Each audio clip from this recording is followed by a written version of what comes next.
గుంటూరు జిల్లా తురకపాలెం గ్రామంలో దాదాపు 3 నెలల కాలంలో 30 మంది అయితే చనిపోవడం జరిగింది. అంతుచుక్కని వ్యాధితో ఎవరైతే జ్వరాలతో బాధపడి హాస్పిటల్కి వెళ్ళిన తర్వాత 4 రోజుల్లో ట్రీట్మెంట్ తీసుకుంటూ చనిపోవడం జరుగుతుంది. ప్రస్తుతం మనం ఇక్కడ గుంటూరు జిల్లాలోని రూరల్ ప్రాంతంలోని తురకపాలెం గ్రామం అయితే ఉన్నాం.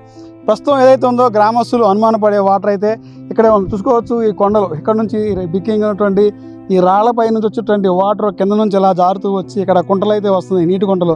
ఈ నీటి కుంటలో నుంచి కూడా ఎక్కడి నుంచి వాటర్ నుంచి తీసుకొచ్చి విజువల్లో చూసుకోవచ్చు. దాదాపు ఈ ఎకరం, దాదాపు ఈ స్క్వేర్ ఫీట్ చూస్తే 1 ఎకరం ఉంటుంది. ఈ ఎకరానికి సంబంధించినటువంటి ఇక్కడే త్రాగునీరుగా ఎక్కడి నుంచి వాటర్ డంప్ అయిన తర్వాత ఈ విజువల్లో చూస్తే నల్లటి పైప్ అయితే ఉంది.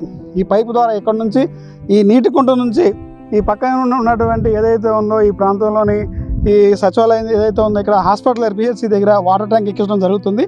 ఎక్కించి వాటర్ ట్యాంక్ ఎక్కించిన తర్వాత అక్కడ ఫిల్టర్ బెడ్తో ఫిల్టరింగ్ చేసి అక్కడ నుంచి ఊరికైతే పంపిస్తున్నారు అని అధికారులు చెప్తున్నారు. కానీ గ్రామస్తులం అయితే ఒక భిన్నమైనటువంటి అభిప్రాయం చెప్తున్నారు. ఇక్కడ నుంచి వచ్చే వాటర్ ఓన్లీ మా ఎస్సీ గ్రామానికే, ఎస్సీ ప్రాంతానికి ఇవ్వడం వల్ల ఈ వాటర్ కలుషిత వాటర్ అవటం వలన పైనుంచి వచ్చే వాటర్ వస్తూ పైనుంచి వచ్చే వాటర్లో ఈ బ్లాస్టింగ్ అవటం వల్ల, ఈ కెమికల్ వల్ల, దానివల్ల వాటర్ కలుషితం అయ్యి దాని ప్రభావం వల్లనే ఈ రోజున మా గ్రామంలో ఈ పరిస్థితి నెలకొంది. గ్రామంలో తాగునీరు సమస్య వల్లే, తాగునీరు పొల్యూషన్ కావడం వల్లే ఈ పరిస్థితి నెలకొంది. ఈ యొక్క జ్వరాలకు బారిన పడి అంతుచక్కనటువంటి వ్యాధులు పడి చనిపోతారని గ్రామస్తులు చెప్తున్నారు. కానీ ఈ గ్రామంలో ఉన్నటువంటి దాదాపు 3,800 ఓటింగ్ అయితే ఉంది.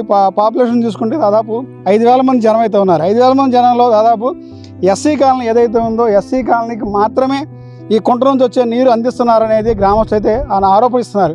గ్రామంలో ఉన్నటువంటి మెజారిటీ ప్రాంతం ఉన్నటువంటి ఎస్సీ కాలనీలో ఈ కుంట నుండి ఇచ్చే ఈ నీళ్ళు ఏదైతే తాగారో చనిపోయిన వాళ్ళలో దాదాపు 23 ఎస్సీలే చనిపోయారని చెప్పి కూడా గ్రామస్తులు చెప్తున్నారు. మిగతా ఎవరైతే ఉన్నారో 5 మెంబర్ మాత్రం మిగతా ప్రాంతం చెందినటువంటి గ్రామస్తులు చనిపోవడం జరిగింది. చనిపోయిన వాళ్ళలో మెజారిటీ చనిపోయిన వారు చూస్తే ఈ తాగునీరు కలుషితం కావడం వల్లనే మా వాళ్ళు చనిపోయారు, మా కుటుంబాలని కోల్పోయామని చెప్తున్నారు. రాష్ట్ర ప్రభుత్వం స్పందించాలి. అసలు ఈ త్రాగునీరు ఎక్కడి నుంచి వెళ్ళే తాగునీరు, ఈ వాటర్ ఎక్కడి నుంచి వస్తుంది, దీని నుంచి వచ్చే వాటర్ కంటెంట్ ఏంటి, దీనివల్ల ఎక్కడ పొల్యూషన్ అవుతుంది, దీని నుంచి ఎక్కడి నుంచి తీసుకొచ్చినటువంటి వాటర్ రోజు డంపింగ్ చేసి ఈ వాటర్ ట్యాంక్ ఇవ్వడం, వాటర్ ట్యాంక్ నుంచి పంపిస్తున్నారు. పంపించిన తర్వాత క్లీన్ జరుగుతుందా, దీనికి సంబంధించినటువంటి శుద్ధీకరణ చేసే ప్రజలకు ఇస్తున్నారనేది దీనిపై ప్రభుత్వం ఒక చర్యలు అయితే తీసుకోవాలి.